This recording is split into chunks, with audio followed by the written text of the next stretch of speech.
Bagi yang melihat video ini, jangan lupa di-subscribe channel Pena.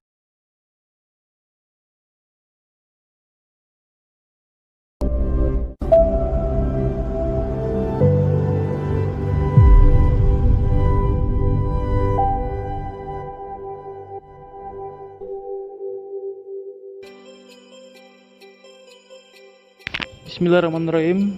Materi hari ini rekrutmen. Kalau dilihat dari materi ini, yaitu rekrutmen, maka kegiatan rekrutmen tidak bisa dipisahkan dengan kegiatan seleksi. Rekrutmen itu merealisasikan perencanaan sumber daya manusia, berarti menerapkan kegiatan daripada perencanaan sumber daya manusia. Tapi saya sebagai pemateri memisahkan kegiatan ini agar cakupannya luas. Banyak perusahaan yang gagal menerapkan kegiatan pengembangan sumber daya manusia. Karena apa? Karena proses rekrutmen yang salah.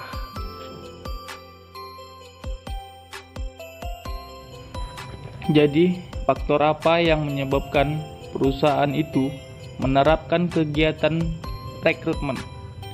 Bisa disebabkan faktor produktivitas. Meningkatnya permintaan konsumen akan produk perusahaan demi menselaraskan peningkatan produk tersebut, maka disusul dengan penambahan tenaga kerja. Proses rekrutmen dimulai ketika para rekruter atau para perekrut mengidentifikasi pekerjaan melalui perencanaan sumber daya manusia dan juga permintaan manajer. Rencana SDM ini berfungsi menunjukkan lowongan saat ini dan di masa yang akan datang. Ketika telah diketahui persyaratannya, maka akan diidentifikasi dulu metode apa yang tepat untuk memperoleh calon pelamar. Menurut RIPAI tahun 2004, rekrutmen pada hakikatnya merupakan proses menentukan dan menarik pelamar yang mampu bekerja dalam suatu perusahaan. Masalah yang sering dihadapi perusahaan, sulitnya memperoleh tenaga kerja yang sesuai dengan pengetahuan, kemampuan, dan keterampilan yang dituntut suatu perusahaan. Ini adalah gambar rekrutmen. Jadi gambar awal itu ada perencanaan sumber daya manusia dan analisis. Setelah itu kita mencari pasarnya, dapat tenaga kerja itu di pasar yang gimana, pasarnya apa gitu. Jadi kita membahas pasar tenaga kerja, terus dia ditarik dari sumber dari dalam perusahaan atau dari luar. Baru setelah itu kita memasuki pelamar yang memenuhi syarat. Jadi perhatikan di gambarnya ya. Jadi manfaat kita melihat gambar tersebut, kita mengetahui di bagian mana yang sudah kita pahami dan di bagian mana yang menjadi tahap selanjutnya. Kegunaannya, pasar tenaga kerja di sini menjadi salah satu pusat penglihatan perusahaan dan bagaimana perusahaan melihat pasar tenaga kerja tersebut. Ini tipsnya.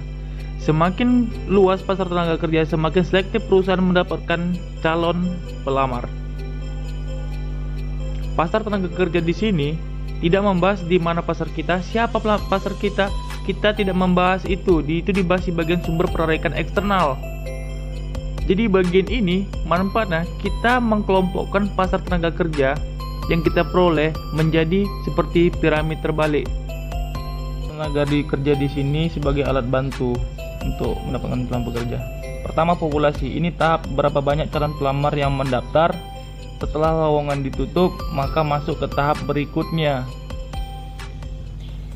yaitu tahap memenuhi syarat. Tahap ini tahap menyeleksi calon karyawan yang memenuhi syarat. Jadi bagian yang kedua, setelah memenuhi syarat, sekian banyak pelamar hanya melamar yang bisa berkeahlian khusus yang dibutuhkan, yaitu pelamar yang diterima.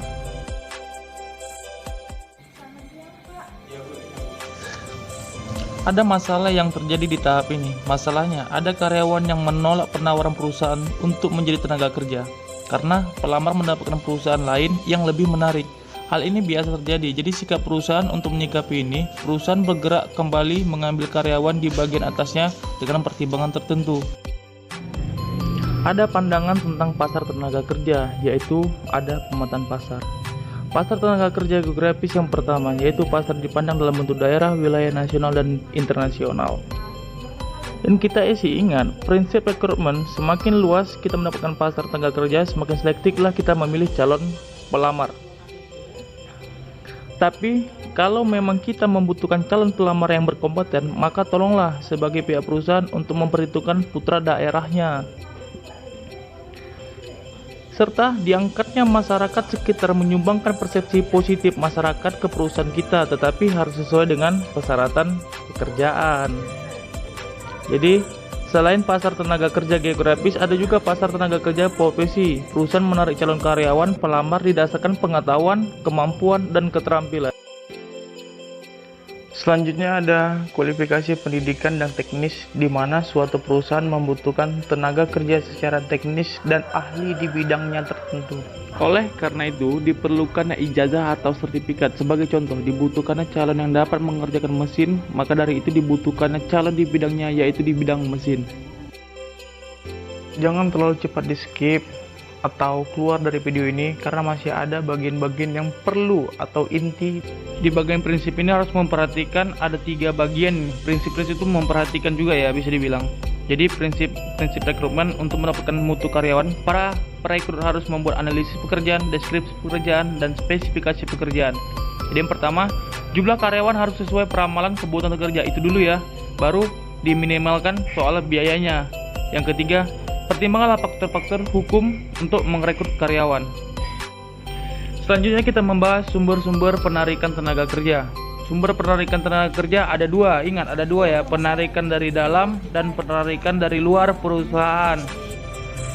Sumber penarikan dari dalam, nah di sini ya dia intinya, untuk menarikan tenaga kerja dari dalam perusahaan dilakukan bila dibutuhkan pelamarnya cuma sedikit.